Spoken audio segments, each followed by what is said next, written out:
Assalomu alaykum YouTube ko'ruvchilar, jon Qirg'iz elim. Bugun kichkina video. Shu ko'p yildan beri mashina haydab yurib, yaponskiy haydadim, nemetskiy haydadim, Jiguli men o'sdik biz. Haydab yurib, mayda чүйдүлөргө вообще көңүл бурбай. Эми турат майын карап койсуң, тияк бияктан карап койсуң, мани бербейсиң да. Тиги тормозной жидкость, мотордун майы, суу, тосол, обычно ушуларды карайсың, гидравликанын майын карап коебуз, уровень бар бекен, жок бекен деп карап коебуз да, ошо мен айдап жүрө беребиз да, обычно ошондой да. Мен эле эмес, бүт 90% ошондой кылат да. Бул мындай экен да тууганда, могу меники японский машина. Мына жерде тормозной жидкость бир күнү айдап жүрсөм, ручной тормоз көтөргөндө баягы лампочка күйүп турат го, ошону күйүп калды. Эмне кылам деп ручной тормоз до конца болбой атабы деп басып да көрдүм, болбой, өчүкпөй койду да. Анан бирөө балдардан сурай калсам, балдар айтты да, тормозной жидкостьң азайып калган, тормозной жидкость куюп койсоң, лампочкаң өчүп калат, ручник сүрөтүн көрсөтүп туруп алды да. Анан куюп койсом, действительно өчүп калды да. Ал күйүп калган лампочканын маселеси андан эмес экен да. Колодка бүтүп калганда, меники эки алдыңкы колодкалар бүтүп калыптыр. Ошону котор деген белгини билдириптир да. Мен лампочканы которгондон кийин жидкость өзү эле толуп калды.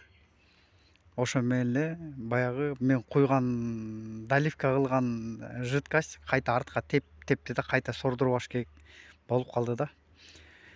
Ушунусун билип алдым. Анан могу жерде могу сууган жерич постоянно суу куюп коем. Кышында баягы терезеге чачып бергенчи.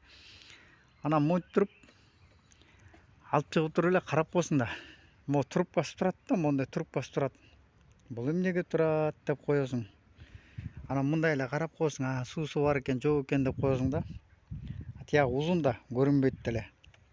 Кокодон куюп коебуз, сууну айдап жүрө беребиз да. Бул трубка мындай иштейт экен тууганда. Муну бияка салат экенсиңер. Анан могу могу ортодогу мына жерди басып туруп, колуңар менен басып туруп, могу крышкасын ачсаңар, кайта эле ачсаңар, мону жел киргизбей турупчу. Мына каерде сууңар келип калганы, мына каерге суу келип калганы мына. Уровень сууңар ушу менен билинет экен. Кайта алып туруп эле колуңарды алып койсоңор, суу төгүлүп калат экен да. Бул атайын экен да булчу. Муну уровеньди билиш үчүн тетяктын баарын карабай эле, могу ортодогу тешигин эле кол менен басып туруп эле тигини алып чыксаңар, мына. Алып чыксаң, канча менде тиякта темеде суу бар экенин билгизет экен да. Муну колуңарды алып койсоң, суу чыгып кетет экен да.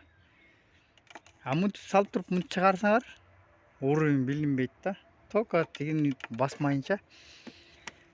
Короче, японецтердин ойлоп чыгаргандарын таң калам.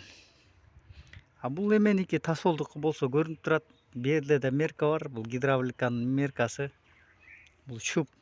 Бул бар белгиси бай эмеси менен да. Бул видео тартканым ошо билбегендерге туугандар. Ушинтип эле текшерип алсаңар болот. Баарыңарга салам алейкум.